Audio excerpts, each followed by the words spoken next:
Hi, so far we've discussed how by placing a subject in a scanner we can get a signal, and how we can use this signal to reconstruct an image.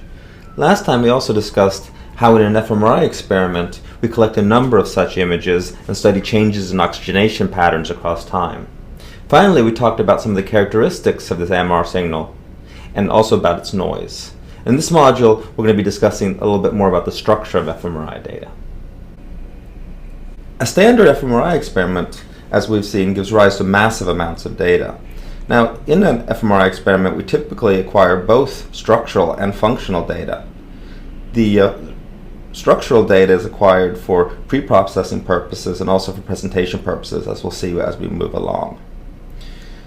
And so here we're going to discuss the structure of the data and some general terminology associated with it. We're also going to provide a brief overview of some of the characteristics of the functional data.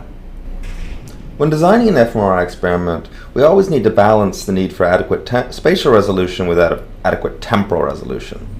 So temporal resolution, this is what's going to determine our ability to separate brain events in time. And in general, in fMRI, the temporal resolution is going to be determined by how quickly each individual image is acquired. And as we talked about in a previous module, this is determined by the TR.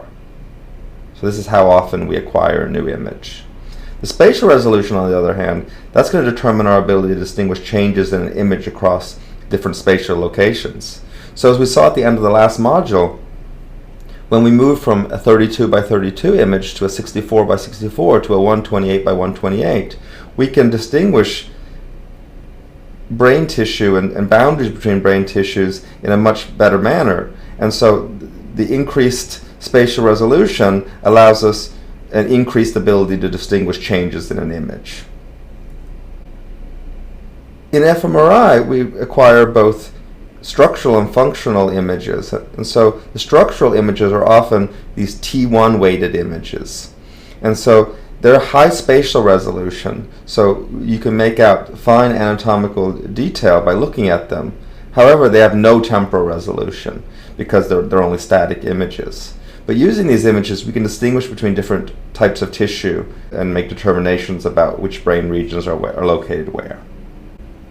Functional images, on the other hand, are T2 star weighted images.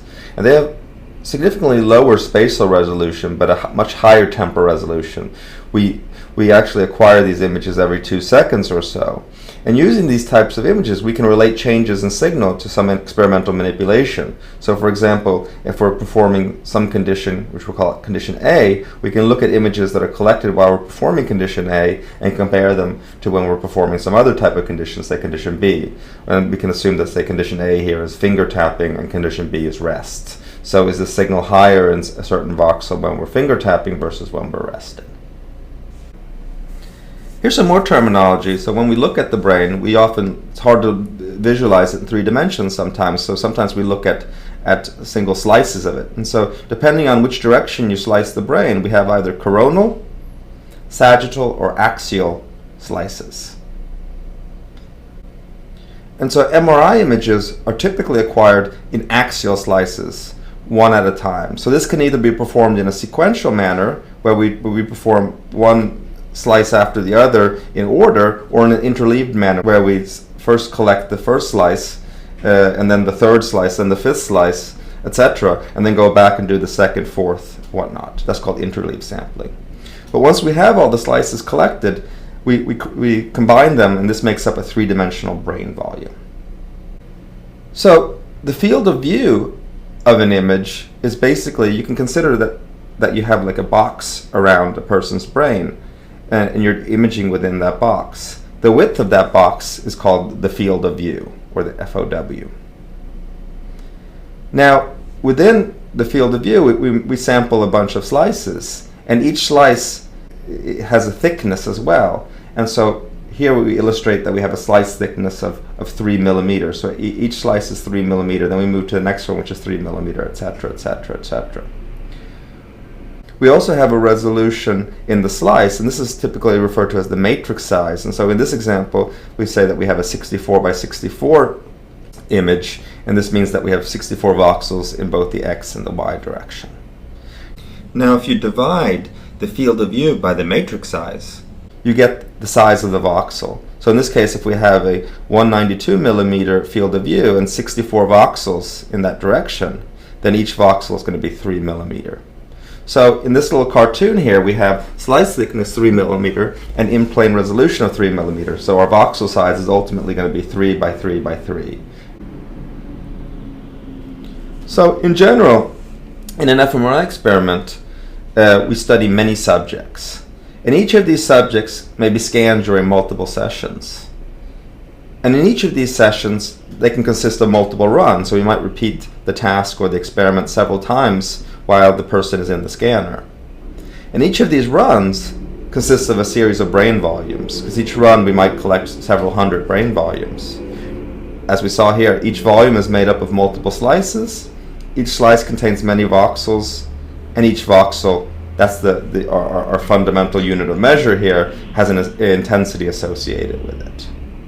So this kind of illustrates the hierarchy of the data we have. So we have the experiment, and in the experiment we have subjects. Within the subjects we have sessions, runs, and within each run we have multiple brain volumes. So again, if we look at these multiple brain volumes, we can extract data from a single voxel and look at that, and then we have a time series. So basically what we have here is just on this level we have a multivariate time series problem. But really what we have is a multivariate time series problem that's very hierarchical. So this is just the data for a single subject, single session, single run, but we might have a hierarchy of such data. So now I want to give you kind of a roadmap of where we're going from here. So far in the previous modules, we've really talked about data acquisition and reconstruction. In the next couple of modules that are coming up, we're going to move towards experimental design and pre-processing. So we're going to cover that in the next week's modules.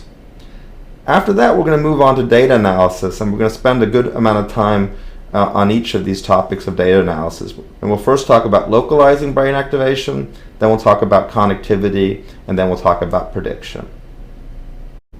Okay, that's the end of this module. Here we've discussed a little bit about the structure of fMRI data. In the coming modules, we'll talk a little bit about experimental design and on pre-processing before we move on to the statistical analysis of fMRI. Okay, see you in the next module.